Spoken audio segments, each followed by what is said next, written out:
En electrodinámica clásica los potenciales phi y A, que se utilizan para tener en cuenta en los campos eléctricos y magnéticos, no son directamente medibles, sino que justamente las cantidades físicas que se miden es el campo eléctrico y el campo magnético, que los podemos escribir por medio de estos phi y A. Las leyes de Maxwell y la fuerza de Lorentz no hacen referencia a estos potenciales, que son desde un punto de vista lógico un, un, una construcción matemática teórica que sirve, pero uno teóricamente puede el phi transformarlo en un phi prima y el a en una prima, donde uno lo mueve con cierta cantidad lambda y sus derivadas respectivas, y uno puede formar el mismo campo eléctrico y campo magnético. Lambda mayúscula es una función de la posición y el tiempo, y es lo que se llama una transformación de gauge. La transformación de gauge, algo en los videos de mecánica clásica, algo también habíamos visto, y no tiene efectos sobre los campos. En mecánica cuántica los potenciales toman un rol más significativo. El hamiltoniano, si lo tenemos expresado en función de A y de este de acá, en función de A y de phi, y no en términos de E y B. Pero aún así la teoría sigue siendo invariante entre transformaciones de gauge, y además por mucho tiempo se creía que no podían haber influencias electromagnéticas donde E y B sean cero, que es lo que dice la teoría clásica, pero Aronov y Bohm,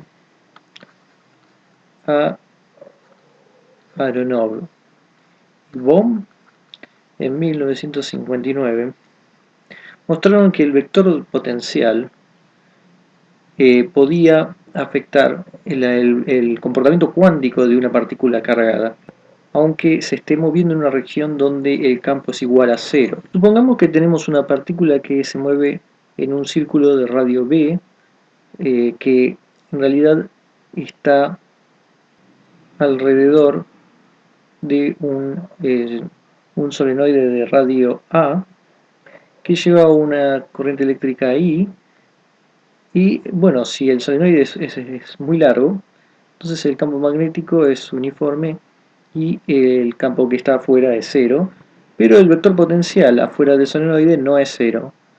De hecho, A es igual a phi sobre 2πr, phi versor, R mayor a A, donde phi es pi al cuadrado b. Entonces tenemos el flujo magnético a través del solenoide. Mientras que el solenoide que no esté cargado, el potencial escalar, el phi, es igual a cero. Si phi es igual a cero, esto se va, y entonces eh, tomamos esto al cuadrado y queda entonces el hamiltoniano de esta forma. La función de onda que consideramos para la partícula, vamos a hacer que solo dependa de phi y θ igual a pi sobre 2 y r igual a b, que es el radio que estamos considerando. Entonces eso hace que solo nos importe la parte del gradiente que tiene que ver con phi versor, que es phi versor sobre b derivada de phi. De esa forma, entonces, la ecuación de Schrödinger, tomando el hamiltoniano ahora en términos de phi, queda de esta forma, la ecuación de Schrödinger independiente del tiempo. Esa ecuación la podemos escribir entonces de esta forma, de una forma más, digamos, abreviada, tomando beta como q phi sobre 2pi h barra y epsilon como 2mb cuadrado e sobre h barra cuadrado menos beta cuadrado, y buscarle soluciones a estos. Sabemos que son de esta forma, de la forma exponencial, y a la i lambda phi con lambda beta más menos raíz de beta cuadrado más epsilon, o también lo vamos a escribir como beta más b sobre h barra raíz de 2me, cambiando entonces estos dos y poniéndolos acá. La continuidad de psi en phi igual a 2pi requiere entonces que este lambda sea un entero para que se vaya repitiendo con los múltiplos. Es decir, que entonces esto que tenemos acá, beta más menos b sobre h barra raíz de 12m tiene que ser igual a un entero n. Despejando el e vamos a obtener un e sub n, que va a ser igual a h barra cuadrado 2mb cuadrado n menos q phi sobre 2pi h barra, todo al cuadrado con n, va a ser en principio 0 más menos 1, etc. O sea, enteros. De esta forma, lo que ocurre es que para n positivos tenemos la partícula que representa la partícula viajando en la misma dirección que la corriente en el solenoide, que tiene una energía un poco más chica que para los n negativos, que describe la partícula yendo en la dirección opuesta al solenoide, a la corriente en el solenoide. Y entonces además las energías permitidas dependen del campo dentro del solenoide, aunque el campo en ese lugar sea cero. Más generalmente, supongamos una partícula que se está moviendo a través de una región donde B es cero y A no es cero, de modo que el rotor de A sea igual a cero. Entonces, la ecuación de Schrödinger dependiente del tiempo, que la expresamos de esta forma, en principio asumimos que A es estático. Tenemos entonces la ecuación de Schrödinger con un potencial B que puede o no tener la contribución eléctrica que habíamos puesto como Q phi. Entonces se puede simplificar escribiendo a psi como E a la IG psi prima con G, es una G de R, que es Q sobre H barra la integral entre O y R a R' de R', O es algún punto de referencia arbitrariamente elegido. Y esta definición tiene sentido cuando se cumple esto, si no, esta integral que es de línea va a depender del camino que se tome. En términos de phi prima, si uno hace entonces el gradiente de phi, queda de esta forma expresado, pero además el gradiente de g es q sobre h a. Entonces, utilizando esto lo podemos transformar a h barra i e a la ig gradiente de psi prima. Entonces, lo único que nos está quedando es este término de acá y utilizando esto, se va a ir con el que tiene que ver con QA, sí, que hay que tomarlo así. De ahí uno puede llegar a esta otra expresión que tiene que ver con el cuadrado de lo que tenemos a la izquierda y con algo que se parece al cuadrado de la derecha. Hay que ajustar algunos parámetros para llegar a esto, pero se deduce de esto. Y eso lo que nos permite es que al reemplazarlo en esta ecuación, retornamos a la ecuación de Schrödinger, dependiente ahora de psi prima, pero sin el A. Entonces uno puede considerar esto siempre considerando un psi que sea igual a psi prima y une a la IG con una fase de este estilo. Aharonov y Bohm propusieron un experimento en el cual un haz de electrones se separan en dos, pasan por cada lado del solenoide antes de ser recombinados otra vez. El haz entonces se mantiene lejos del solenoide antes de que se vuelva a recombinar. Entonces solo pasa por regiones donde B es igual a 0.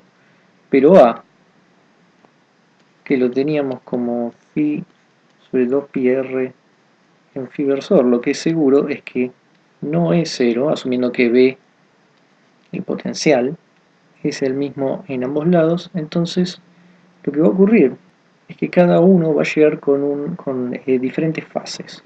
La fase G, entonces, si uno hace el cálculo considerando el A, uno va a obtener entonces que es más menos Q phi sobre 2H barra. Entonces uno va a hacer con más, otro con menos. El más tiene que ver con el electrón que esté en la misma dirección que A, vamos a ponerlo si es así, este de acá, y el menos el otro. Entonces lo que tenemos es que las partículas arriban entonces con un cambio o diferencial de fase que es igual entonces a Q phi sobre H barra. Este es el diferencial de fase. Este cambio de fase lleva a una interferencia medible que se pudo confirmar en experimentos. Berry había mostrado en su primer paper sobre el tema que el llamado efecto Aharonov-Bohm, que es lo que estamos viendo, se podría ver como un ejemplo de fase geométrica. Supongamos que la partícula cargada está en una caja centrada en un punto R grande, supongamos que este es el punto centro, y que tiene un potencial que depende de R menos R chica, ¿no? Con el R chica nos da la referencia con la ubicación con el centro de la caja. Las autofunciones de este sistema va a venir dado por el hamiltoniano parecido a los que estábamos considerando, la ecuación de Schrödinger independiente del tiempo. Tomando otra vez un psi n igual a e a la ig psi prima n, con g igual como lo habíamos tomado, nada más que el punto de referencia que vamos a tomar es R grande, que es el centro de la caja. Y ahora tenemos que la ecuación de Schrödinger para psi prima de n se cumple también para el en, pero obviamente sin el a. Psi prima de n va a ser solo dependiente de la resta de r menos r grande. Y lo que vamos a suponer ahora es que la caja la hacemos, digamos, moverse alrededor del solenoide y ni siquiera tiene que ser de forma diabática. Para determinar la fase de Berry, entonces tenemos que saber este producto interno. Para ello, primero el gradiente R de psi n. Entonces el gradiente de R de psi n, que es E a la IG psi prima n, que bueno, ya dijimos que tiene que depender de R menos R grande. Bueno, si uno hace esa cuenta va a dar todo esto, que va a ser un término que tiene que ver con la exponencial, ¿no? El g tiene una r, y luego el término que va a tener que ver con el gradiente r de psi prima n. Esto lo voy a llamar como e a la ig sacando el factor común por cuadrado, que es todo lo que no tiene e a ig sacándolo.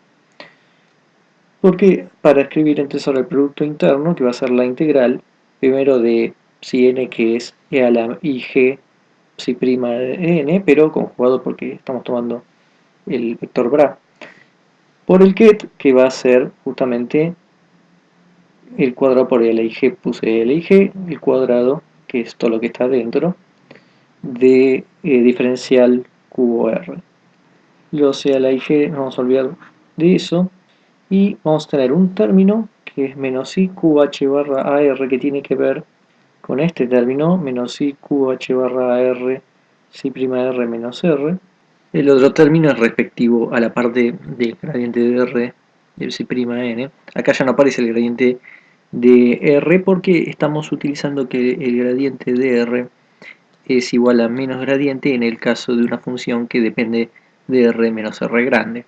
Uno puede demostrar que esta integral que está acá vale igual a 0 por medio de que acá tenemos el valor de expectación de psi prima del momento, el momento en un autovector de h tomado de esta forma. Entonces uno puede ver que en realidad es i sobre h barra por el valor de expectación del momento en un autoestado del hamiltoniano.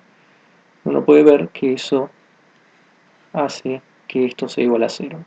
Entonces finalmente obtenemos que psi n r psi n producto interno es menos iu qh a r. Poniendo esto en la fórmula de Berry vamos a obtener gamma n de t, que va a ser igual a q h barra la integral curvilínea de AR de R, pero en su forma que dependía del rotor va a ser igual a la integral del rotor de A diferencial A. Esta forma estamos trayendo esta fórmula y los i se cancelan con y el menos que ya venía del producto interno, obteniendo entonces en función del flujo phi. Es la misma diferencia de fase que habíamos considerado. El efecto Aharonov-Bohm entonces es un caso particular de la fase de Berry. Entonces lo que concluimos es que pueden haber efectos electromagnéticos en regiones donde los campos son cero. Esto no hace que A sea medible, solo el flujo final aparece como respuesta y la teoría sigue siendo invariante en el sentido gauge. Tenemos campo magnético pero afuera no, y sin embargo tenemos esa influencia que es muy importante.